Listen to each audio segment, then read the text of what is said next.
Yeah,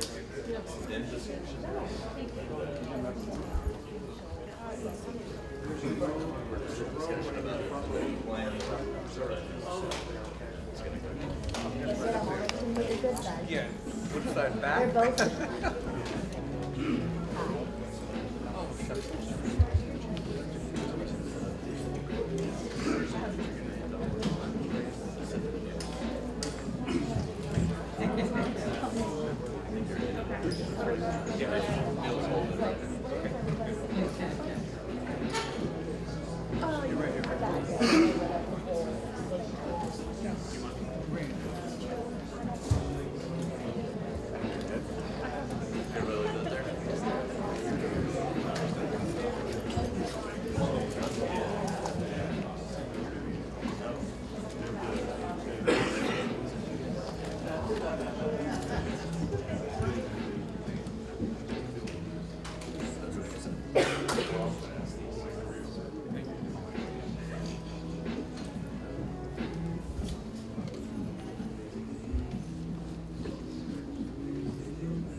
Test, test, there we go. Thanks, sir.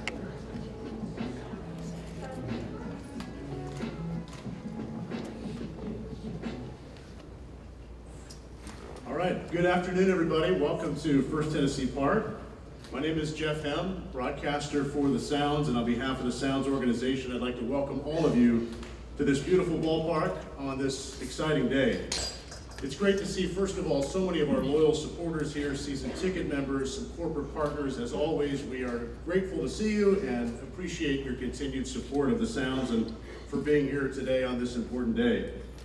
The Sounds have a proud history on the field, as many of you know. Beginning in 1978 at Greer Stadium as a AA Southern League team, then joining AAA in the American Association in 1985, and then joining the Pacific Coast League, where the Sounds have played since 1998, and now, believe it or not, having already completed 4 seasons here at beautiful First Tennessee Park. The 2019 season will mark the 42nd season of Sounds baseball, and today we're here to begin and celebrate the newest chapter as the Nashville Sounds officially become the new AAA affiliate of the Texas Rangers.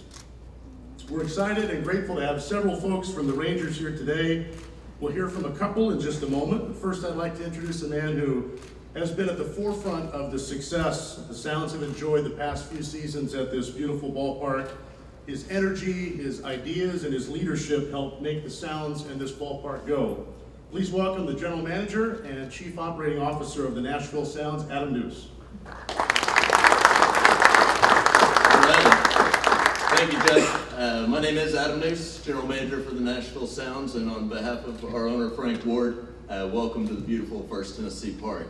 Today's an exciting day for us. Once again, the city of Nashville came up big, provided us with a great opportunity. We quickly found out that Nashville is a very attractive market for a Major League Baseball team to come into Nashville, have their farm system run through Nashville, Tennessee. Multiple Major League owners over the last week have emphasized that this is a dream destination. There's a lot of good things happening. The city of Nashville provides a great quality of life for their players while they're being developed. The ballpark is Major League Baseball caliber facility, has a lot of great things happening, a lot of the great assets. And then it's also home to the greatest fans in baseball. We've had 2.2 million fans come through the ballpark over 4 years. So we really create that big league atmosphere, which is really great. From the start, we knew that Texas was our team. We wanted to be part of the Texas Rangers from the beginning. Numerous teams came to us with attractive qualities, but the Texas Rangers really had everything that we wanted. Close proximity is always nice, but certainly the trust and the relationship, the history of the Rangers is really what got us really excited about what they're doing. They're really focused on the community, and that's something, we're a community asset, so we want to make sure that we're giving back having players that will commit to our fans, commit to the community, was certainly a priority to us. So today we welcome the Texas Rangers and their staff to First Tennessee Park. It's great to have the first class and well-respected organization to call our Major League affiliate. A special thanks to Ray Davis, John Daniels, Neil Liebman, Nashville's own Chuck Morgan, and all the other contingent that came up from Arlington. We appreciate you coming. The future's bright with the Texas Rangers. They're about to open on 2020. They're going to open a brand new facility, $1.1 billion facility. So the buzz around Rangers Nation is going to be really high. So we're really excited to be a part of the family and be a part of that excitement moving forward. So with that, I'd like to hand it over to co-chairman and managing partner, my friend Ray Davis. Thanks, Adam. I feel a little bit like Minnie Pearl. We're just proud to be here. When we started thinking about where's our AAA franchise, where would we want it to be, and I'm not saying this because I'm sitting here in Nashville. Nashville's always been one of my favorite cities in the United States. I've owned real estate here, I've been coming here for a lot of years, and to be able to come here in this kind of a facility to develop our players is just a dream come true. As we look through the thought process of how you select where you want your minor league facilities, it starts with the ownership. You got to have a partnership that works. You want to be with people that you trust, that you respect, and that they want you here. Second thing is the facilities, and there isn't any facility any better. Third thing is the fan base. Our players are going to be living in this community, interacting with the fans, and the way that the acceptance here, I know our players are going to totally enjoy living here, developing here, and you'll be able to feel a kinship to them when they come to Arlington and play with us in the World Series. Thank you. Thank you, Ray. Certainly today the Sounds and Rangers are becoming much more directly tied to one another, but as some of you may know, there have already been several Sounds Rangers connections over the years, just to name a few. When the Sounds won the Southern League title in 1982, their manager was the late great Johnny Oates, who would later manage the Rangers for several years, including 3 playoff appearances in Texas. The walk-off homer in that series was hit by Brian Dayette, who later was a minor league instructor for many years for the Rangers after his playing days. And when the Rangers won consecutive American League pennants not that long ago, one of the anchors in their lineup was former Sound Nelson Cruz. In 2015, when they won the AL West, their leader in average homers and RBIs was one of the great Sounds of all time, Prince Fielder, who played his final major league game in a Rangers uniform in 2016. Their current roster, as they wind down the 2018 season, includes former Sound Giovanni Gallardo, plus 2 local ties with Vanderbilt alum Mike Minor and Hendersonville native Zach Curtis. And for the last several years, their manager at AAA has been former Sound Jason Wood. There's one more connection I'll mention in a few moments, but you can see a small part of the past between the Sounds and the Rangers, and today that bond strengthens, and we look to the future. And for more on that, please welcome the President of Baseball Operations and General Manager of the Texas Rangers, John Daniels. Thank you very much. On behalf of all the Rangers, certainly our ownership group, but all of baseball operations, we're really excited to be here. As Ray touched on, going through the process, as we thought this summer we would be looking at AAA affiliates, Nashville jumped out at us as a really attractive destination, and as we were able to jump into the process officially on Sunday from that first conversation, then it became all the more apparent, and even more so today, sitting down with the ownership group and with the management group, the care that these folks have for treating people as people first, players second, really jumps out at us. There's a lot of other shared values that make us feel like this partnership is the right one. Ray touched on the city of Nashville, the community that we're becoming part of. That's a really big part of it for us, because certainly there's the player development piece of the on-field and teaching guys the technical skills, but these are young men that are coming up through our system that we're looking to teach both on and off the field, and to have the right partners with shared values, with a community that they can get involved in. That's very important to us, and I think ultimately it's important to their success at the big league level, and it certainly seems like that is something that is cherished here as well.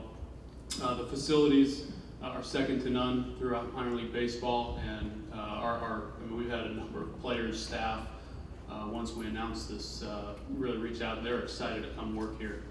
To have facilities where your players want to get there early, want to work, want to stay late, first class all the way, they're going to be better players for that. And certainly the logistically being able to get our guys in and out to the DFW area is a big piece for us.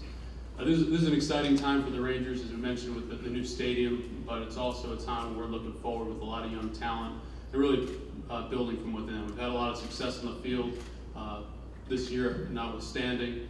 We are a very competitive group, very driven group, and we expect to be back there at the top of the sport again in short order, and we're going to do it through our development system, through scouting and development. So I expect that we're going to win here in Nashville, but I also expect you're going to see some very exciting young talent that will, in a short order, go through to Arlington and help us win there as well. Thank you. Thanks, John. Earlier I mentioned a few ties between the Sounds and the Rangers. I've got one more. For old time's sake, please welcome Chuck Morgan, the former public address announcer for the Sounds, the first 3 years of Greer Stadium, and now current executive vice president for ballpark entertainment and productions for the Rangers. Chuck. Thank you, Jeff. I can't tell you how the announcement the other day made me feel that the Texas Rangers are going to be associated with the Nashville Sounds, because the Nashville Sounds and my time at WSM here in Nashville laid the groundwork for what I do in the major leagues now. And that time at the Nashville Sounds, and thanks to Neil Liebman, Ray Davis, John Daniels, the Texas Rangers, since I left Nashville, I've been able to announce a Major League Baseball All-Star game and several World Series games. So I owe a lot to Nashville and my time with the Nashville Sounds, and it's really exciting to know that the Texas Rangers AAA affiliate is the Nashville Sounds. And if I was at the ballpark right now, you might remember I used to go, number 45, first baseman, Steve Balboni, 1980. There you go. If I was at the ballpark, I'd say, it is Texas Rangers baseball time in Nashville, Tennessee. All right, and at this time, we'd like to ask Sounds owner Frank Ward and Rangers co-chairman and managing partner Ray Davis to sign the 4-year player development contract to represent the Sounds and Rangers agreement through the 2022 season.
Sure, absolutely.